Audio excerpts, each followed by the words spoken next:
రోజు మనం రెండు ఆసక్తికర అంశాల గురించి తెలుసుకుందాం. మొదటి అంశం మనం నిత్యం వాడే పదం, ముఖ్యంగా ఫోన్ మాట్లాడేటప్పుడు వాడే మొదటి పదం హలో వెనక దాగి ఉన్న కథను తెలుసుకుందాం. ఇక రెండవ అంశం తెలుగు కన్నడ భాషల లిపి చూడడానికి ఒకేలా ఎందుకుంటుంది, వాటి మధ్య ఉన్న అవినాభావ సంబంధం ఏమిటి అనే దాని గురించి తెలుసుకుందాం.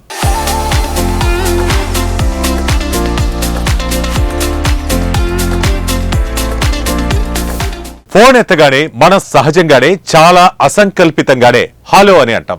మరి అలా హలో అని ఎందుకు అంటాం, అసలు ఆ పదం ఎలా పుట్టింది తెలుసుకోవాలంటే లెట్స్ వాచ్ ది స్టోరీ.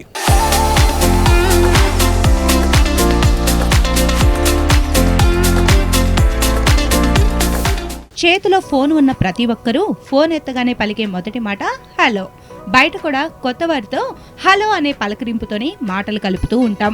కొత్త పరిచయాలకు, పాత కొత్త ఫోన్ సంభాషణలకు తొలిమెట్టు హలో. అయినా హలో అనే పదం మన వాడుకలోకి ఎలా వచ్చింది అనే అంశం గురించి ఇప్పుడు తెలుసుకుందాం. కాగా హలో అనే పదానికి రెండు మూలాలు ఉన్నాయని చెప్పవచ్చు. ఆక్స్ఫర్డ్ ఇంగ్లీష్ డిక్షనరీ ప్రకారం హలో అనే పదం హోలా, హోలో అనే రెండు పదాల నుండి వచ్చింది. సాధారణంగా దూరంగా ఉన్న ఒక వ్యక్తిని పిలిచేందుకు ఈ పదాలను ఎక్కువగా వాడేవారట. ఓ అమెరికన్ బ్రిటిష్ జర్నలిస్ట్ రచయిత బిల్ బ్రిసన్ ప్రకారం హలో అనే పదం హేల్ బి దో అనే ఓల్డ్ ఇంగ్లీష్ ఫ్రేజ్ నుంచి వచ్చింది. దాని అర్థం ఆరోగ్యంగా ఉండాలని ఆశించడమని అభిప్రాయపడ్డారు. టెలిఫోన్లో మనం మాట్లాడే ముందు నుంచే, టెలిఫోన్ ఆవిష్కరణ కంటే ముందు నుంచే ఈ పదం ఉనికిలో ఉంది. హలో అనే పదాన్ని సహజంగా కాల్ మాట్లాడేటప్పుడు వాడతామని, టెలిఫోన్ ఆవిష్కరించాకే ఆ పదం పుట్టింది అనుకుంటాం. కానీ అది ముందు నుంచే వాడుకలో ఉంది. అయితే మరి ఫోన్ కాల్లో మాట్లాడేటప్పుడు ముందుగా హలో అనే పదాన్ని వాడాలని ఎవరు నిర్ణయించారు అనే విషయానికి వస్తే ఇక్కడ మనం అలెగ్జాండర్ గ్రహం బెల్ కథను పరిగణలోకి తీసుకోవాలి.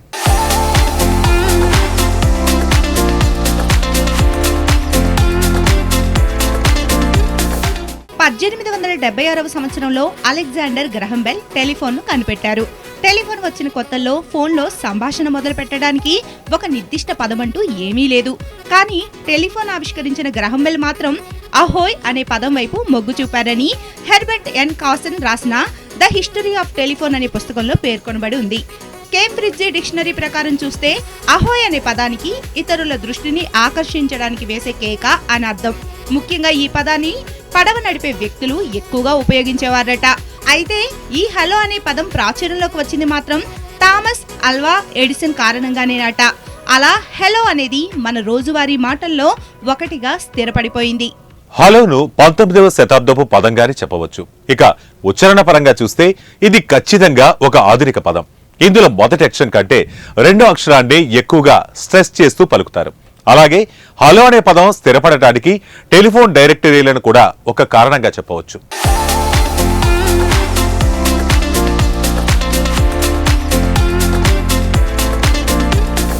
టెలిఫోన్ డైరెక్టరీలు వచ్చిన తొలి రోజుల్లో టెలిఫోన్ను ఎలా ఉపయోగించాలనే సూచనలు అందులో ఇచ్చేవారు. అలాగే అందులో ఫోన్ సంభాషణను హలో అంటూ మొదలు పెట్టాలని సూచించేవారు. అలా ఈ పదం స్థిరపడిపోయింది. ఇక టెలిఫోన్ కనిపెట్టిన గ్రహం బెల్ వాడిన అహోయ్ అనే పదానికి ఎక్కువగా సముద్రానికి, సముద్రపు దొంగలతో సంబంధం కలిగి ఉంటుంది. కాబట్టి ఇది వాడటం సరైన పదం కాదని భావించారు. పైగా హలో అనేది చాలా తటస్థ పదం కావడంతో పాటు పలకరించడానికి వైవిధ్యంగా ఉంటుందని, అలాగే పలకడానికి కూడా హలో అనేది సులువుగా ఉంటుందని, ఇది ప్రజలకు బాగా అలవాటైపోతుందని భావించారు. హలో వెనుక చాలా కథలే ఉన్నాయి. అయితే హలో అనేది గ్రహం బెల్ ప్రేయస్ పేరు మీదే హలో అంటూ పాపులర్ అయిందని చాలా మంది నమ్ముతుంటారు. నిజానికి అది నిజం కాదు, పూర్తిగా అవాస్తవం. గ్రహం బెల్ అలాయ్ అనే పదం వాడేవాడు. హలో అనే పదం మాత్రం ఎడిసన్ వల్లే ఫేమస్ అయింది. కాగా ప్రతి ఏటా నవంబర్ 21న వరల్డ్ హలో డేగా అందరూ జరుపుకుంటుంటారు.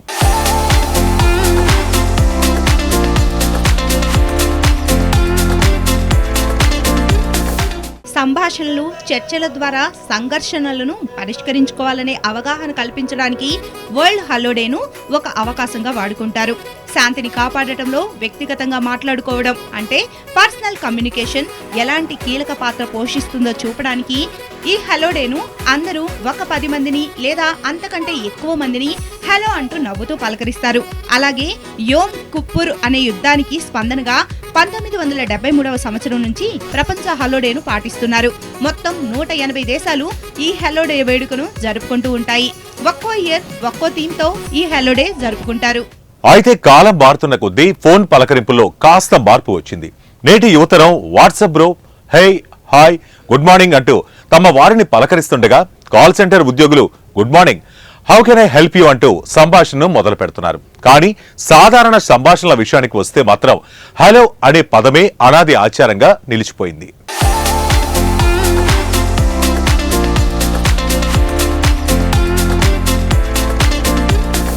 ఇప్పుడు 1TV స్పెషల్ ఇంట్రెస్టింగ్ స్టోరీస్ లో స్వల్ప విరామం.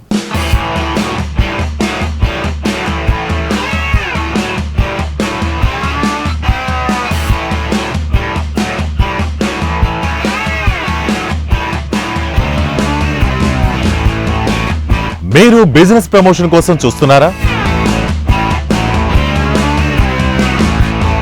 మీ బిజినెస్ ప్రమోషన్ ఎలా చేస్తే బాగుంటుందని ఆలోచిస్తున్నారా? అసలు ప్రమోషన్స్ ఏ విధంగా చేయవచ్చో, ఎన్ని రకాలుగా చేయవచ్చో మీకు తెలుసా? అతి తక్కువ ఖర్చుకే ప్రమోషన్ చేయడానికి మేము రెడీ. సరికొత్త ఐడియాస్ తో మీ బిజినెస్ ప్రమోషన్స్ చేసే బాధ్యత మాది.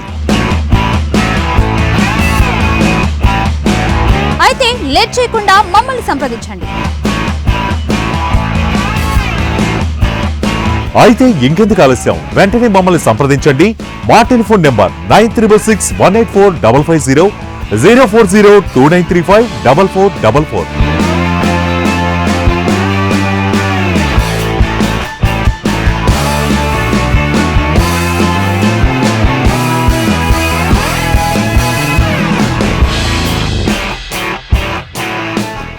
Welcome back to 1TV special interesting stories.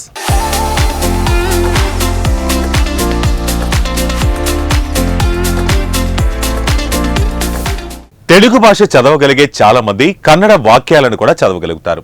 అంతేకాదు దాని అర్థం కూడా అర్థం చేసుకోగలరు. కన్నడ భాష నేర్చుకోకపోయినా ఇది కన్నడ భాషే అని చాలా మంది చెప్పగలరు. చూడటానికి కన్నడ లిపి, తెలుగు లిపి రెండూ కాస్త దగ్గరగా ఉండడమే ఇందుకు గల ప్రధాన కారణం. అలా ఎందుకో తెలియాలంటే కాస్త భాషల చరిత్రను తిప్పి చూడాల్సిందే. ఈ కథనాన్ని ఫాలో అవ్వాల్సిందే.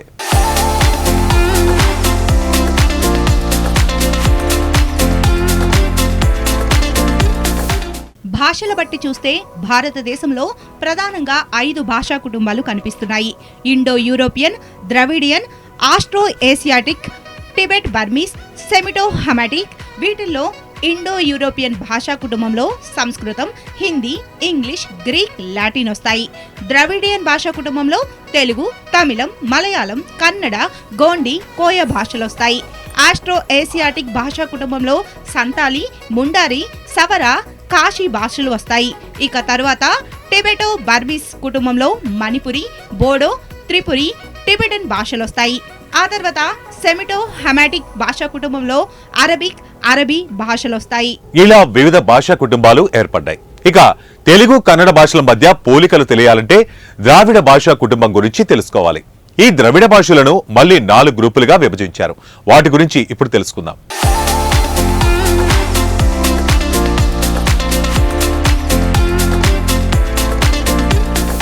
భారత్లో ప్రధానమైన భాషా కుటుంబాల్లో ద్రావిడ భాష ఒకటి. ఇది దక్షిణ భారతదేశంలో ఎక్కువ మంది మాట్లాడే భాష. తెలుగు, కన్నడ, తమిళం, మలయాళం వంటి భాషలు ఈ కుటుంబంలో ఉన్నాయి. ప్రముఖ భాషా శాస్త్రవేత్తల ప్రకారం 26కు పైగా ద్రావిడ భాషలున్నాయి. ఈ ద్రావిడ భాషలను మళ్ళీ 4 గ్రూపులుగా విభజించారు. అవి దక్షిణ ద్రావిడ భాషలు, దక్షిణ మధ్య ద్రావిడ భాషలు, మధ్య ద్రావిడ భాషలు, ఉత్తర ద్రావిడ భాషలు. ఇక దక్షిణ ద్రావిడ భాషల విషయానికొస్తే తమిళం, మలయాళం, కన్నడ, ఇరుల, కురుంబ, కొడుగు, తోడ, కోట, బడగ, కొరగ, తులు భాషలు ఈ విభాగంలో ఉన్నాయి. తర్వాత దక్షిణ మధ్య ద్రావిడ భాషల విషయానికొస్తే తెలుగు, గోండి, కొండ, పెంగో, మండ, కుయి, కువి భాషలు ఈ విభాగంలో ఉన్నాయి. ఇక తర్వాత మధ్య ద్రావిడ భాషల విషయానికి వస్తే గడబ, పర్జి, కోలామి, నాయక్కరి, నాయకి, ఒళ్ళారి భాషలు ఈ విభాగంలో ఉన్నాయి. ఆ తర్వాత ఉత్తర ద్రావిడ భాషల విషయానికి వస్తే కురుక్, మాల్తో, బ్రాహుయి భాషలు ఈ విభాగంలో ఉన్నాయి. మళ్ళీ వీటన్నిటికి కూడా కొన్ని మూల భాషలున్నాయి. అవి మూల దక్షిణ ద్రావిడం, మూల మధ్య ద్రావిడం, మూల ఉత్తర ద్రావిడం. ఇవి మూల ద్రావిడం నుంచి పుట్టుకొచ్చాయి. మూల దక్షిణ ద్రావిడ భాషల సమూహం నుంచే దక్షిణ ద్రావిడ భాషలు, దక్షిణ మధ్య ద్రావిడ భాషలు వచ్చాయని ద ద్రవిడియన్ లాంగ్వేజెస్ అనే పుస్తకంలో ముద్రించబడి ఉంది. అంటే తెలుగు, కన్నడ భాషలు ఒకే మూల నుంచి వచ్చాయన్నమాట. అందువల్ల ఈ రెండు భాషల మధ్య లిపి, నిర్మాణం వంటి వాటిలో పోలికలు కనిపిస్తాయి.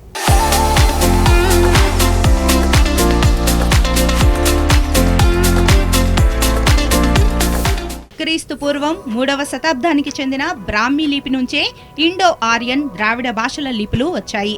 మౌర్య చక్రవర్తుల్లో ఒకడైన అశోకుడు తన రాజ్యంలో రాళ్ల మీద ప్రాకృతంలో చెక్కించిన బుద్ధుని బోధనలు బ్రాహ్మీ లిపిలోనే ఉన్నాయి. కాగా అశోకుని తర్వాత 2000 సంవత్సరాల కాలంలో బ్రాహ్మీ లిపిలో అనేక మార్పులు వచ్చాయి. అది స్థానిక లిపులుగా విడిపోయి మార్పు చెందుతూ వచ్చాయి. ఇక 10వ శతాబ్దం నుంచి 15వ శతాబ్దం మధ్య చాలా వరకు ఇండో ఆరియన్ ద్రావిడ లిపులు